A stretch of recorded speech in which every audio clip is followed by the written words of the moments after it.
అండి. Welcome back to our channel. ఎలా ఉన్నారండి? బాగున్నారా? మేము కూడా చాలా బాగున్నామండి. చాలా రోజుల తర్వాత వ్లాగ్ అయితే తీసానండి. ఇవాల్టి వ్లాగ్ వచ్చేసి సండే వ్లాగ్ అండి. ఓకే అండి. ఇక్కడైతే నేను సండే రోజు నైట్ డిన్నర్ అయితే ప్రిపేర్ చేస్తున్నానండి. ఓకే అండి. ఈరోజు సండే స్పెషల్ మా ఇంట్లో వచ్చేసి chicken curry, bagara rice, paneer curry అయితే చేస్తున్నానండి. నా స్టైల్లో నేను ఎలా చేస్తానో చూపిస్తాను, చూసేయండి.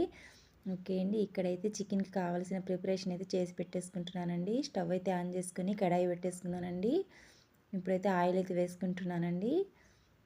పెద్ద స్పూన్తో ఒక 4-5 స్పూన్ల ఆయిల్ అయితే వేసుకున్నానండి. ఆయిల్ వేడిన తర్వాత దాల్చిన చెక్క, లవంగాలు వేసుకుంటున్నాను. టేస్ట్ బాగుంటుందండి ఆయిల్లో అలా వేసుకుంటే. ఫస్ట్ అవి మంచి స్మెల్ వస్తుంది. ఓకే అండి. ఇప్పుడు సన్నగా కట్ చేసుకున్న ఆనియన్స్, పచ్చిమిర్చిని వేసుకోవాలి.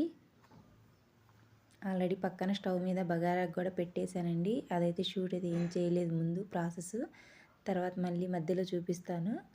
ఓకే అండి. ఇక్కడైతే పచ్చిమిర్చి, ఆనియన్స్ అయితే వేసుకున్నానండి. ఓకే అండి. ఇక్కడైతే చూడండి బగారాకు కూడా ఎసురైతే వేసి పెట్టేశానండి. ముందైతే వీడియో తీయాలనుకోలేదండి, మళ్ళీ చాలా రోజు అయిపోయింది వ్లాగ్ చేయక, సరే వ్లాగ్ చేద్దామని ఈరోజైతే వీడియో అయితే తీసానండి. మా బాబు అయితే వీడియో షూట్ చేస్తున్నాడు. ఓకే అండి. ఇక్కడైతే రైస్ కూడా వాటర్తో క్లీన్ చేసుకొని పెట్టేసుకున్నాను. ఓకే అండి. ఇప్పుడైతే రైస్ కూడా వేసుకున్నాను. బాగా కలుపుకొని మూత పెట్టేసేయాలండి. బగారా రైస్ కూడా రెడీ అయిపోద్ది. ఓకే అండి. ఈలోపు మా బాబు అయితే అక్కడ ఆనియన్స్ అవి మాడిపోతున్నాయని స్పూన్తో అయితే కలబెడుతున్నాడండి. మా పిల్లలు కూడా బాగానే హెల్ప్ చేస్తారండి వచ్చి వంట దగ్గర. ఓకే అండి. ఇప్పుడు ఆనియన్స్ అవి అయితే బాగా వేగాయండి. ఇప్పుడు అల్లం వెల్లుల్లి పేస్ట్ వేసుకోవాలి.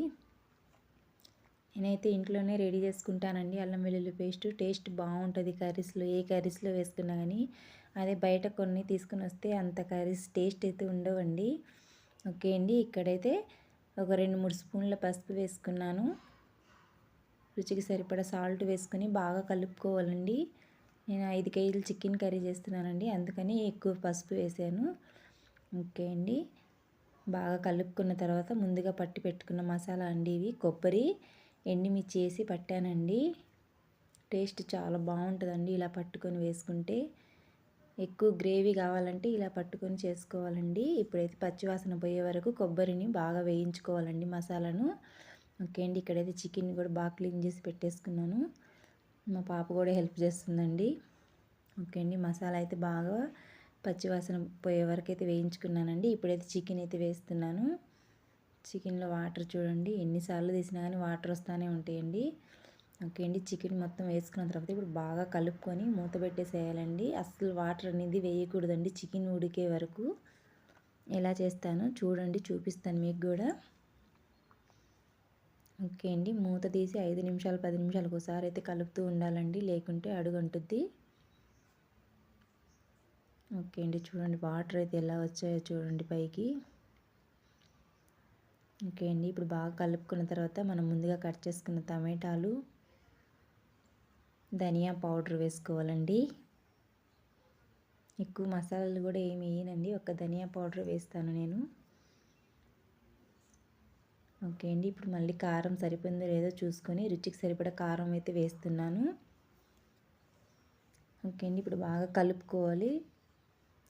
కొద్దిగా సాల్ట్ అయితే తగ్గిందండి, రుచికి సరిపడా సాల్ట్ కూడా వేసుకోవాలి.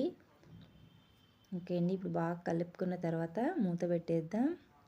ఈలోపు అయితే మా పిల్లలకైతే పాలు అవి వేసి ఇచ్చానండి. పాలు చాకోస్ తీసుకుని వచ్చానండి మొన్న డీమార్ట్ నుంచి.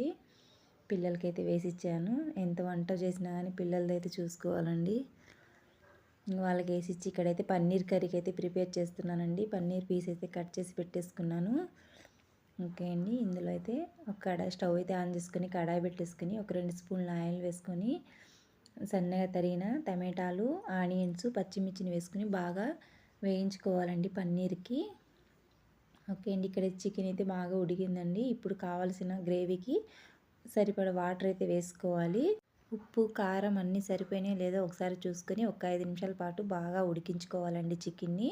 ఓకే. చికెన్ అయితే ఇక్కడ రెడీ అయిపోయిందండి. ఇక్కడ పన్నీర్ కర్రీ కూడా రెడీ అయిపోయింది చూడండి. పన్నీర్ ప్రాసెస్ అయితే చూపించలేదండి. మీకు ఎవరికైనా కావాలంటే కామెంట్ అయితే చేయండి, మళ్ళీ వీడియో అయితే పెడతాను పన్నీర్ది. ఓకే అండి. ఇక్కడ వంట చేయడం అయితే కంప్లీట్ అయిపోయింది. ఇక్కడైతే మేమందరం నైట్ డిన్నర్ అయితే చేస్తున్నామండి పిల్లలతో. ఓకే అండి. వేడి వేడి bagara rice, chicken curry, paneer curry అండి. టేస్ట్ అయితే చాలా బావుంటది. ఇవాల్టి వ్లాగ్ అయితే ఇదేనండి.